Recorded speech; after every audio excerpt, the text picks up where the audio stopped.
What's up, everybody? Jaspreet Singh here, and yesterday was the worst day for the markets in a few months. The last few days have been pretty brutal because traders have been selling off because now they're starting to get worried about inflation again, and not just inflation. They're worried about what the Federal Reserve Bank is going to do to fight inflation because when the Fed raises interest rates, that hurts the economy, that hurts the stock market. Plus, towards the end of this week, the Federal Reserve Bank, along with many other central banks from around the world, are going to meet at Jackson Hole in Wyoming to talk about things like inflation and what they want to do to fight inflation.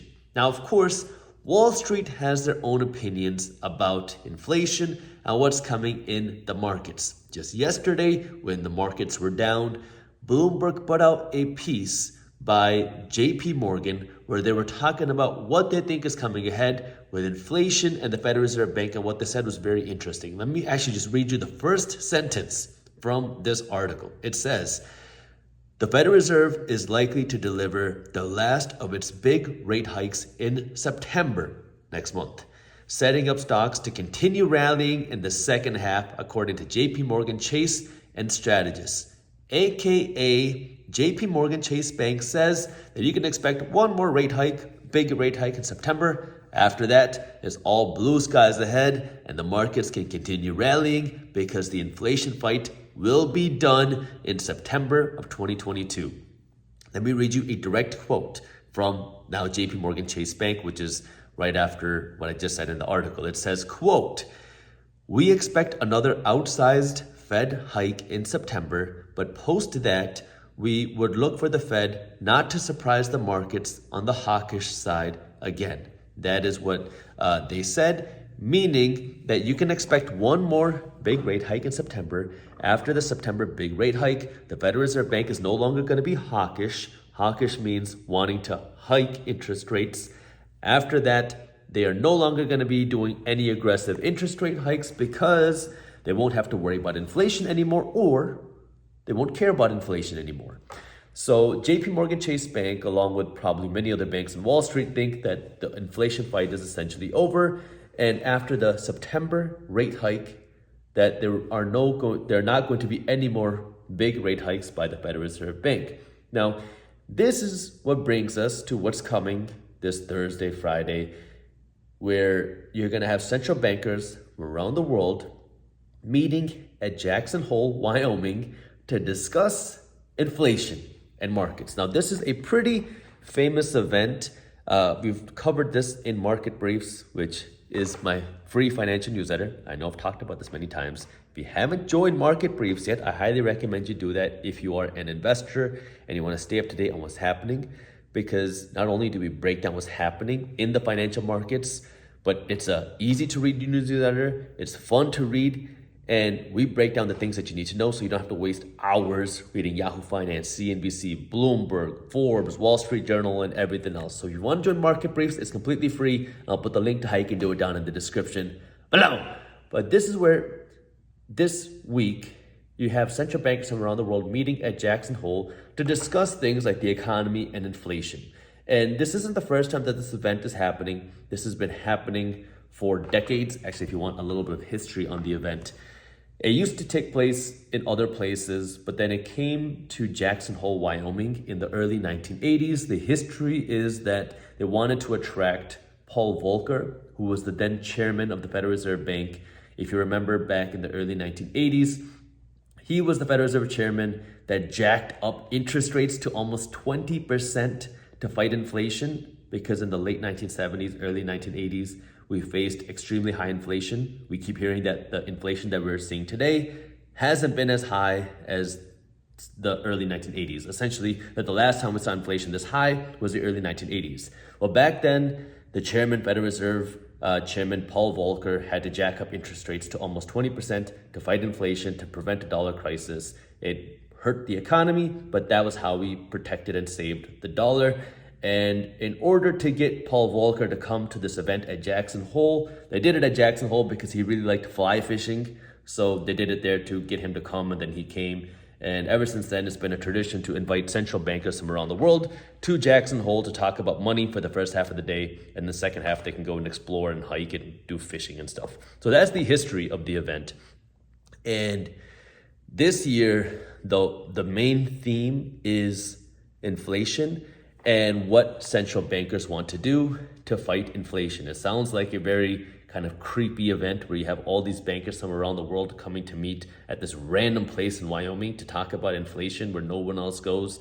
Well, that's what they're going to be doing. And this is what a lot of people are worried about and kind of keeping their eye on, because if they come to the consensus that this inflation fight is not over, then they might decide to be more aggressive on the inflation fight, or they might decide that the inflation fight is over and they don't need to be as aggressive anymore. So this is where there's a lot of uncertainty, and investors hate uncertainty. Rather, traders hate uncertainty, because it's going to be interesting to see what comes out of this Jackson Hole event, because the next time the Federal Reserve Bank is going to talk about interest rates will be in September, and the consensus is that they're going to raise interest rates aggressively in September. The Fed says so, Wall Street says so, but Wall Street is now saying that after this event, that the inflation fight will essentially be over. But there's one more part that you want to think about, especially as we're coming towards the end of August, because inflation is very high. It's making it tough for people to pay for their rent, their groceries, their car, and everything else.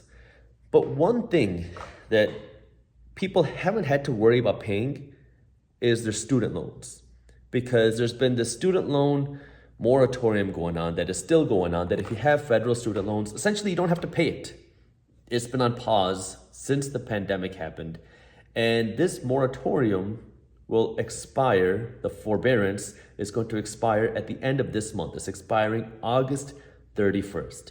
Now, there's a lot of people that believe that President Biden is going to extend this forbearance. Some people believe that he's going to forgive a certain number of student loans, and some people think that it's going to be done after this, that people are going to have to start paying their student loans again. But let's just think about that for 1 second, because you have millions of Americans that have student loans that have not been paying them. They've completely forgot that student loans existed, because for the last 2 years and some change, they haven't paid any student loans. And what happens when you don't have to worry about making this payment is you adjust your lifestyle, where I used to pay $400 a month for my student loans. Now I no longer have to pay this $400 a month. And instead of paying the $400 a month towards your student loans, maybe that's going towards your groceries, it's going towards your gas, it's going to a better rent, it's going to your car, it's going to a vacation. It could be going towards a number of different places, because people forget about that expense, especially after 2 years and some change. So if student loans were to come back and people had to pay this again, well, now millions of people would get hit with a brand new monthly expense, hundreds of dollars a month, in some cases $1,000 a month or more if you have higher level education, if you have a large amount of student loans. And that could affect people's spending at a time where inflation is already so high and spending is slowing and the economy is slowing. But on the flip side, if President Biden and the White House decides to forgive student loans, meaning wipe out the student loans, that also has a consequence, because we all know how inflation works now. You print money and spend money that you don't have, that devalues the dollar. It causes the value of the dollar to go down. So if the White House spends millions or billions of dollars to pay off student loans, well, the government doesn't have those billions of dollars sitting around somewhere. That's why we have $31 or so trillion with the national debt. That's why we have trillions of dollars of this national deficit. That's why we have this inflation problem, because we keep spending money that we don't have. So if the government spends billions of dollars to pay off the student loans, yeah, you won't have to worry about that monthly payment for your student loans anymore. It won't really make much of a difference to people, because you haven't been paying the student loans to begin with, but inflation would be affected at a time where inflation is what's slowing down the economy. So it's a very tough dynamic here, and we actually just ran this poll on Market Briefs. It's not a poll, it was a study that we reported on, that 59% of Americans think that student loan forgiveness will worsen inflation. Now, I was actually surprised by the results of that survey, because now the majority of people, it seems like, are becoming more aware of the costs of inflation and how inflation works. Because a few years ago, if you asked the same question, I don't think the majority of people would say, like majority meaning more than 50% of Americans would say that student loan forgiveness would increase inflation. But in this most recent study, it says that almost 60% of Americans agree and would believe that student loan forgiveness would cause inflation. So there's this other issue of student loans in addition to the inflation issue that you have to think about, because towards the end of August, you're going to see something decided. Either the forbearance period is going to be extended, either you're going to see a big pay down of student loans, or people are going to have to start paying the student loans again. All three of them have consequences. All three of them would affect the economy in some way, shape, or form. And all three of them are going to make somebody upset. So you want to make sure you pay attention to that. And this then brings me to the last topic of this video, which is then interest rates. Because interest rates are what the Federal Reserve Bank uses to fight inflation. And I know I'm making this video off my phone again. It's because I've been running around traveling. I was just in LA. Tomorrow morning, I'm going back out to Manhattan, New York City. So I needed to record this video quickly before I get out. That's why I'm on my phone. You're going to see me in Manhattan in just a few days on YouTube. So you'll see it all. But this is where you want to pay attention to interest rates, because the Federal Reserve Bank is going to raise interest rates again.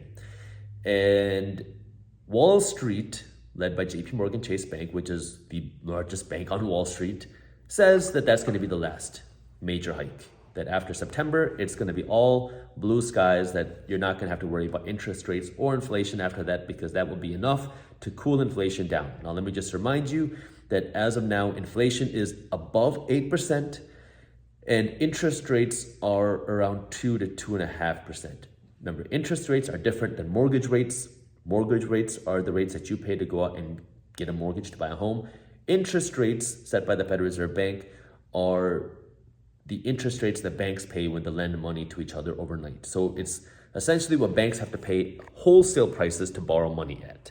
You're getting retail prices when you get a mortgage. Banks have to pay wholesale prices. So that's what the interest rate is that the Federal Reserve Bank is talking about. And if the Fed stays true to their goal, which today their goal is to bring inflation down to 2%, if their goal is to bring inflation down to 2%, there is a long way ahead. There's a long road ahead to bring inflation down to 2%. Inflation has fallen because gas prices have come down. We have seen some cool down in some aspects of the economy, like used car prices have come down slightly, but other parts of the economy are still very hot. The housing market is still hot. Grocery prices are still hot. And so these things are still keeping inflation very high. But Chase Bank, JP Morgan Chase Bank, says that after next month, we'll be all good on inflation and the Fed won't have to raise interest rates anymore. This is where you want to be cautious, because now it seems like Wall Street is starting to believe that as well.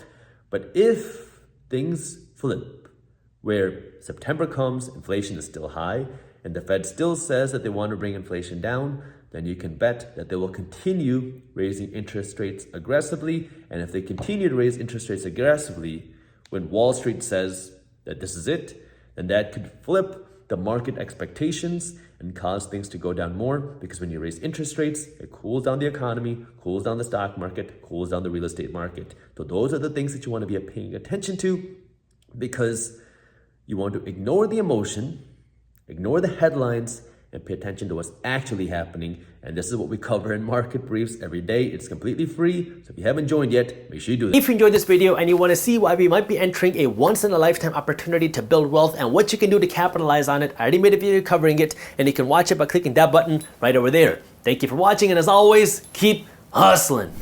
When the 2020 pandemic happened, that was when the stock market and cryptocurrency was the biggest opportunity. Next time,